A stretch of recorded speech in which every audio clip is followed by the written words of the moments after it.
Welcome to the Wellnest Mamas podcast. We are committed to leading a sustainable lifestyle and making community connections. In a world where stress and chaos seem to be the norm, finding balance and fostering a sense of true well-being is essential.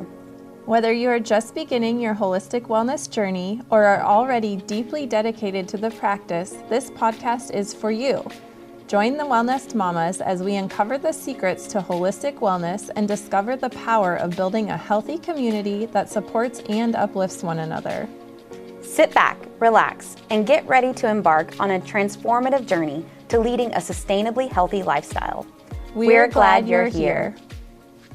Hey everybody, we're back in the studio. I am Steph, I am with Caitlin, and we have Marsha Wyatt and a very special guest, Bentley. Marsha is here with Service Dogs of Distinction. Welcome. Yes, thank you. Glad to be here. Thank you so much for coming. Yes, absolutely. Our pleasure. I'm thrilled that you brought Bentley with you too. I hope he enjoys this chill zone. Well, I'm just hoping he can somewhat behave himself. He's very new to our program, and he's a little more high energy than the dogs we would typically pick, but he was a donation from a veteran family, and we just could hardly say no. So the dog that would usually come with me would be no muss, no fuss. So I'll probably have a lot of distraction with him, but he's trying to be good right now. He's doing a pretty good job. Yeah. So tell me, how did Service Dogs of Distinction come about? What are you and how did you figure this out? So my business partner and I, Don Gardner, we worked for another service dog organization briefly. And it was also for veterans who needed service dogs, help with PTSD, TBI. And after about a year, we were very concerned with kind of how the program was being run. We won't name any names, it's no longer in business, but we thought the veterans are kind of falling through the cracks, so are the dogs, and we think maybe we could do a little better job. So we went off and started our own 501c3. Wow. So we're in our 11th year now, and our program is completely free of charge to veterans that qualify. You're kidding. So we provide the dog, all the equipment for the dog, a year or more of training, and then the veterans' commitment is once the dog goes home with them, they have to keep daily logs, weekly logs, so that there's actually a hard copy of up to 200 hours of training, which is considered basic for a service dog to graduate. And then there's other factors involved. But we just really, both of us had come to service dog training from different venues of animal work. I was in animal welfare for about 20 years, so big humane societies, animal cruelty investigations, always looking to benefit the lives of animals. And my partner was in all different types of training for about 30 years. So we put that together, and both of us felt like we had really landed on the right track, and our hearts are in it completely. It's a very feel-good program, you know, when it all works out the way you hope to, and it doesn't always, but we've been very, very successful. And so we use all shelter, donated, and rescue dogs. Wow. Young adults. We don't take puppies, we don't breed dogs. So they can really look like anything. We just want them bigger and younger, 1 to 3 years old, and very calm and confident, so that the training comes fairly easily. So within that year, the dog can actually be of service to a veteran instead of being on a wait list somewhere for 2, 3, or 4 years waiting for a finished dog. They learn the process with the dog, and it's very successful approaching it that way. Wow. That's incredible. So many of the service dogs that I have seen for maybe disabilities and things like that, the cost alone and the wait time alone is just astronomical.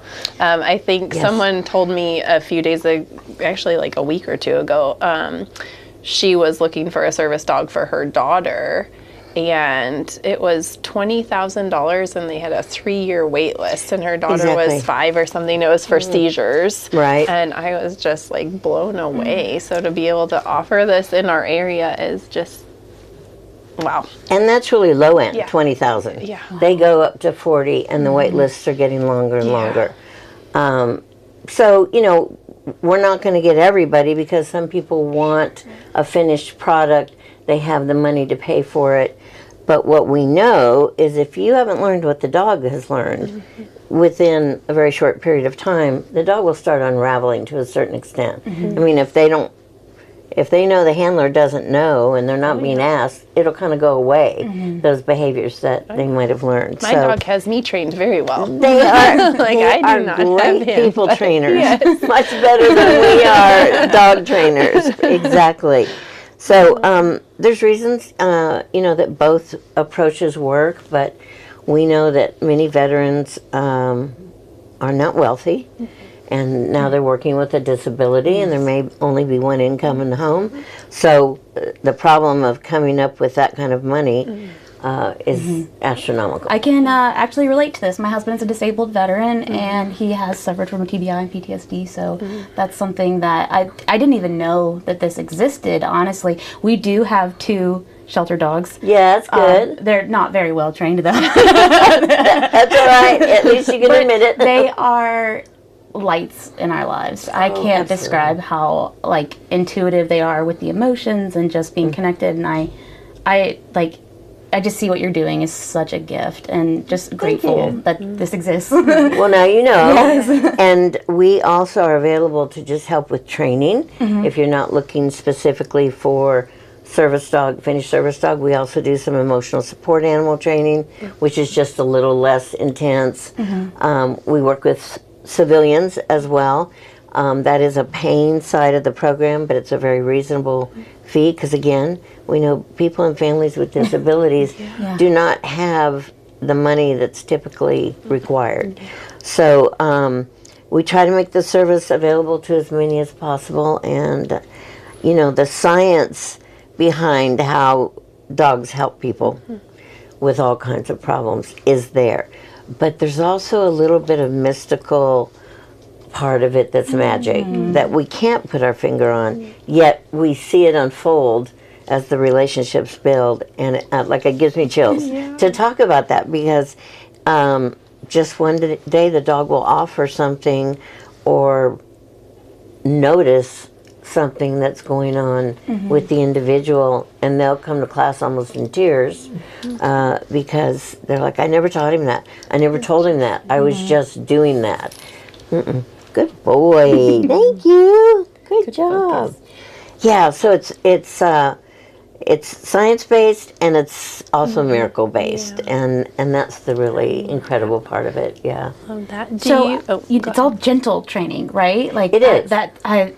I think that's really cool. Like, it's not shocking, and can you tell us more about why? Yes. So e-collars, shock collars, have become a very, very popular way of training. It has a lot to do with military and police and that sort of thing, but it's trickled down now as an easier way to get your dog trained. Now, done properly, it will create a well-trained dog. What it will not produce is a dog who's thinking, how can I help you? They're waiting. Okay, I know not to do that. I'll wait to see what they want me to do. But they won't offer hardly anything. And a service dog has to be going, what is that going on with you? Your smell changed. Your aura changed. Your energy changed. You physically are changing. They'll notice that and interact with you either in a way that they've been trained or in a way that they think is appropriate to help the leader. So we use operant conditioning. This is the operant. We condition them. And it's really about promoting positive reinforcement whenever possible. It doesn't mean there isn't some negative reinforcement sometimes, but then you immediately bring them back to something they can win at, and that's where their brain ends.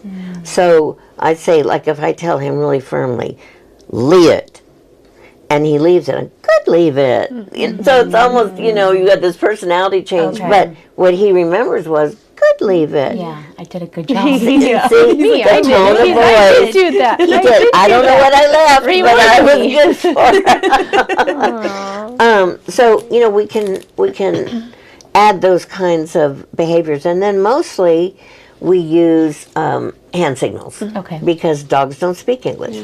They speak body language. So, for instance, I want to get his attention. So that fist to my chest means sit. And I'm talking, but he knows it doesn't have anything to do with him. Then I want him to lay down, so I'm just going to point at the ground. And he gets another treat.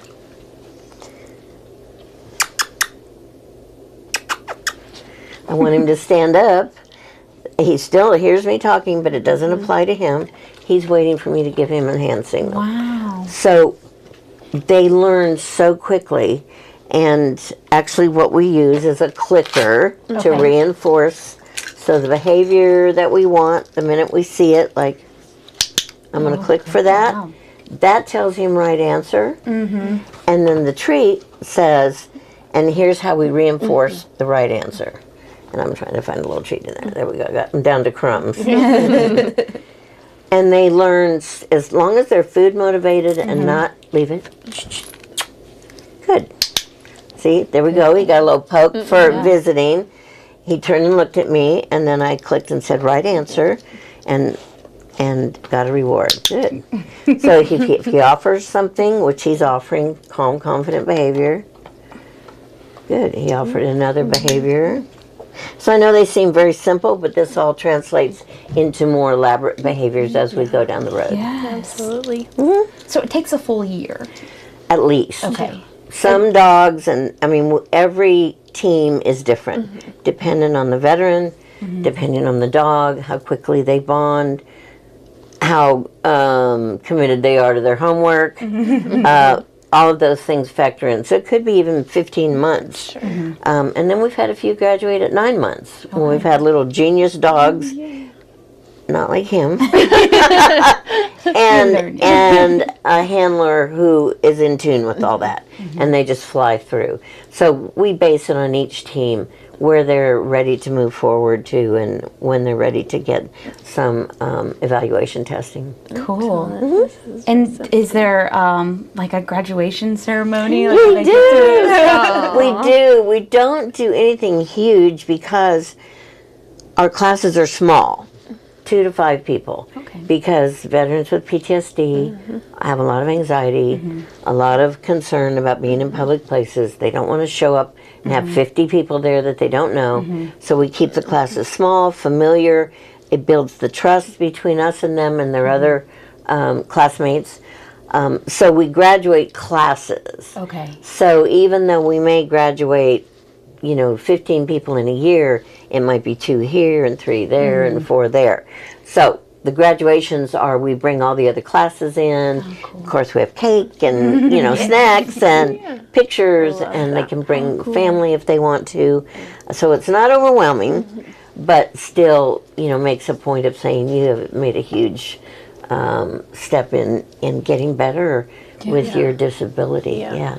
I'd love to rewind. So you said that the dogs come to you free. Do you kind of have like community partners at the shelters, or just people just say, I have this dog, it has a good temperament, or what kind of temperament would people kind of look for if they were like, oh, I'm really interested in just like helping you out. Right. And then I'd love to know how you like pair which veteran with which dog, if there's kind of a process just from start to finish. Great questions. I would love to know that. Great questions. So we have actually a long list of guidelines for prospective dogs.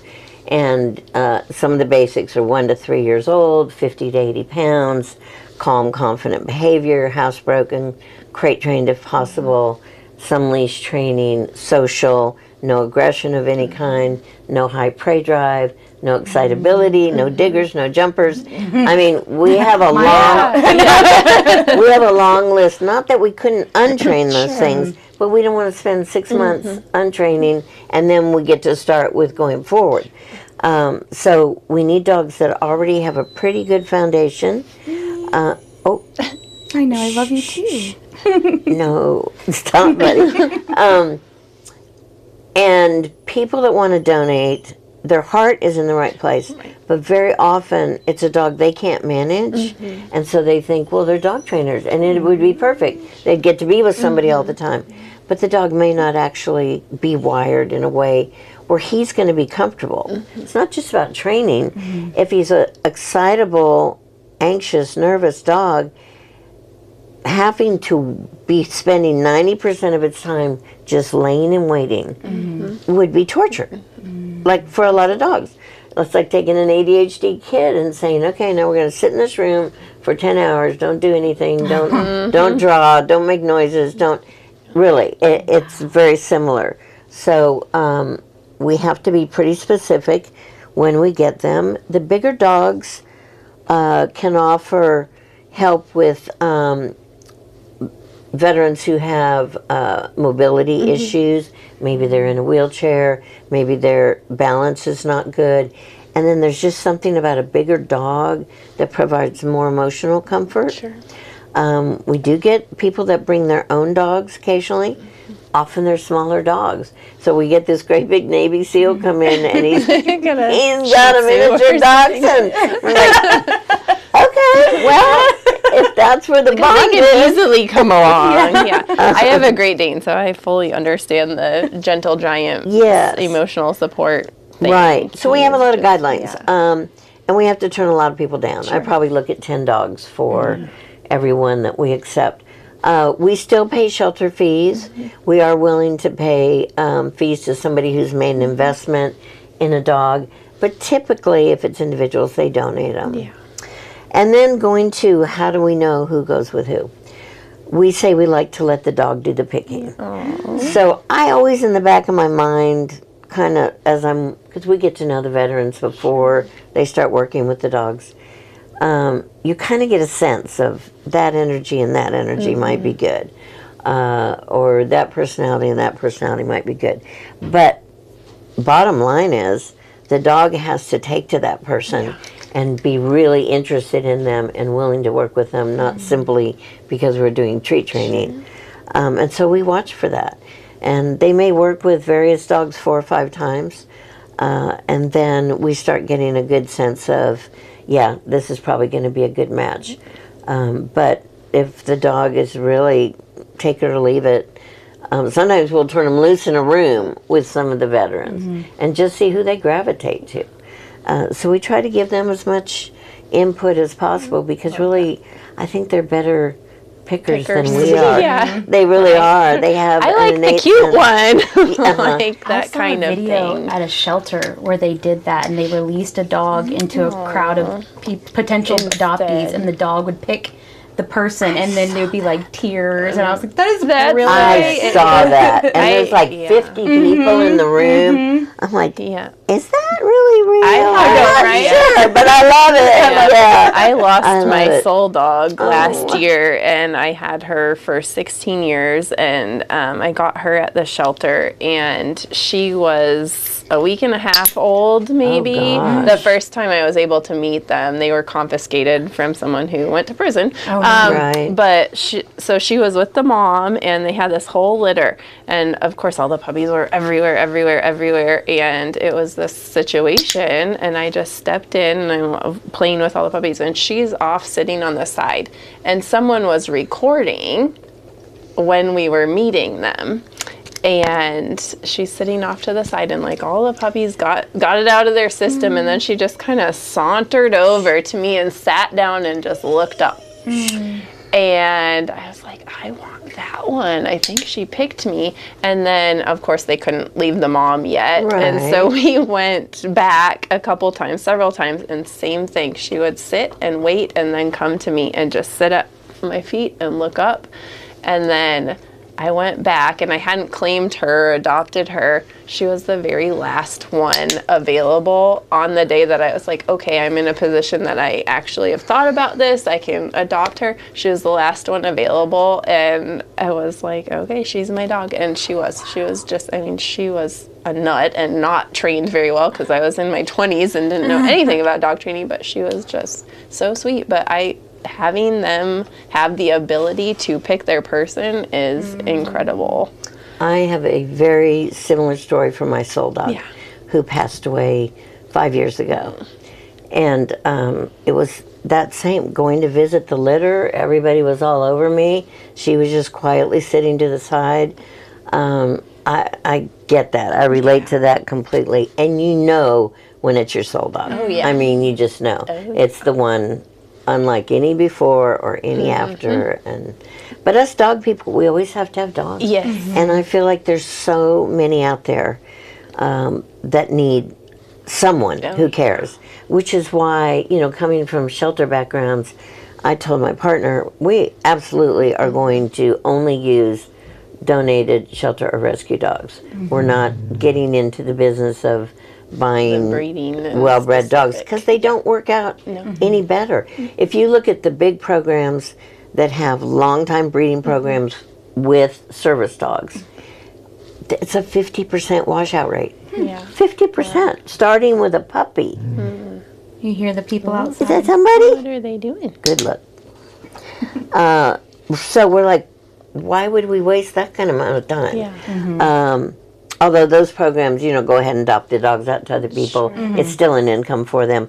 But these dogs come into our homes.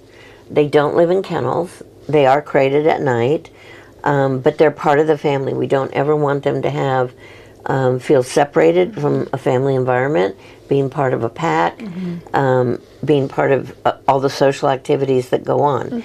So when we bring them in, I mean, we can't bring a wild Indian into our house that's going to want to kill the cats and whatever. So we have to be careful in that regard, but it also lets us know when we do place that dog, we know it inside and out because it's going to be with us for several months, maybe longer. And we can be completely confident to say, this is not going to happen, that's not going to happen. They're great with this, they're great with that. Yeah. Wonderful. Yeah. Love that. So does Bentley have a potential adopter? He does not. No. I kind of thought for the first month I had him, we needed to move him on to the pet adoption. And then he just started kind of getting his head on straight a little better. I think he just had a really, really hard time decompressing and adapting. He had come from a home where he was out on a 30-foot cable all day and then in a crate all night. So, and he has he's a Greyhound Lab. He needs to move. So I have a farm. It's great for him. He gets to get out and get a lot of exercise. And once he got the socialization down a little bit, which was not pretty in the beginning, he started to see, oh, I can fit in. I don't have to always be in trouble for this, that, or the other thing. So I don't know. I'm kind of on the fence a little bit now. I'll keep his training going forward, and we'll just kind of see how it works out. Yeah. Does he go everywhere with you? Pretty much. Yeah, pretty much. Because just riding in the car even, or leaving him in the car, is a great experience.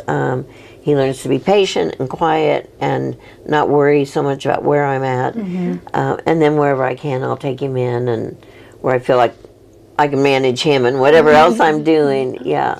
And that's really, the key. I wrote an article on our Facebook page a couple years ago about how the best behaved dogs I've ever observed in general belong to the homeless people. Oh, yeah. The displaced people. And it's not because they're great trainers. It's because the dogs are with them nonstop. Just look the next time you drive by. They're good on the leash. They're quiet laying there on the corner. They're never bothering anybody. And a lot of people kind of took exception to that post. And I said, no, I'm not giving credence to the people. It's the situation, unfortunate for them, but great for the dog. I mean, he never has to leave his person's side. Yeah. There's a man who does not have a home who has this amazing dog. It's a pit bull, and they go to Harps all the time, and everybody at Harps knows them. And I'm just shopping there, I know that when I'm on my way home, and they're just, you can see their bond, and you can see they're a pack. They really are. They're Exactly. a pack. And really that's such an important aspect, that the dog feels part of the pack and that has a leader he can trust and depend on. And in an unhomed situation, that's really crucial. Like, and the dogs don't miss it. I don't know what you're doing. Relax. So if a veteran is in a position where they are ready for a service dog or ready to start this process, how do they find you? So very often we're referred by counselors, the VA, other veterans, And veterans are very much like that. They believe other veterans, not so much anyone else. Yes. So they may Speaking of a pack. yes, Yeah, they you, may yeah. see somebody somewhere with a pretty cool dog, and they'll go up to him and say, "Man, who'd you work with?" Shh, leave it. Good. And a lot of times we'll get the referral that way. Of course, we're also on social media. We have our website. We try to keep our brochures out in pertinent areas. And after we've been around this long, just a lot of organizations who help veterans know who we are, and they refer us. And what is your website? It is servicedogsofdistinction.org. .org. All right. We will make sure to drop that in the perfect. show notes also so Okay. people can find you. But yeah, do you have any other tidbits or tips or anything else you want us or our listeners to know about your program? Just that a well-behaved dog is just such a pleasure to have. You don't have to spend a lot of money to make that happen. Maybe just work, for 6 sessions or something with someone who's knowledgeable and actually has a positive reinforcement approach. And then you're like, why didn't we do this before? Yeah. I have a friend who always says, "Oh, my dogs are highly trained," and she says it facetiously, always, because we all laugh. But it's whatever people are willing to put up with. But if you're And there are also classes too for other non-veterans, Absolutely. or just anybody can come and do dog training with you. Is that a possibility? Yes, there's our civilian program, so anything from basic puppy school all the way through service dogs. I train personally as well, and I have a program called Common Sense K9, and you can reach me through our website. And we just want to help people have dogs that are just good citizens and more enjoyable to be around, more likely to stay in the home, less likely to get lost, injured, or in some other way disappear from the family. And, they deserve the lifelong home. They do. And the greatest majority of dogs are surrendered because they're ill-behaved. Yeah. And people just don't know what to do about it. Yeah. Right. One of my favorite quotes is dogs are people too. Absolutely. That's just how Absolutely. Sentient beings with a very high understanding of humans. It's why they're still around 10,000 years after we don't need them anymore, right? Yes. Yeah, We they need them. managed to convince us that they need to stay in our homes and around us. We need them. Yes. Wonderful. Well, thank you so much for coming out, Yes, for bringing thank Bentley. you. Oh, for my sharing pleasure. about My the wonderful pleasure. work you're doing. This has been so incredible. Well, I appreciate the invitation. Yeah, thank you so And much. I was looking forward to this. Great. Wonderful. Thank you. All right. Bye, everybody. Thank you. Cool. Yay. Bentley, you did awesome. You did pretty good, You're a Goofy. podcaster. You did pretty good.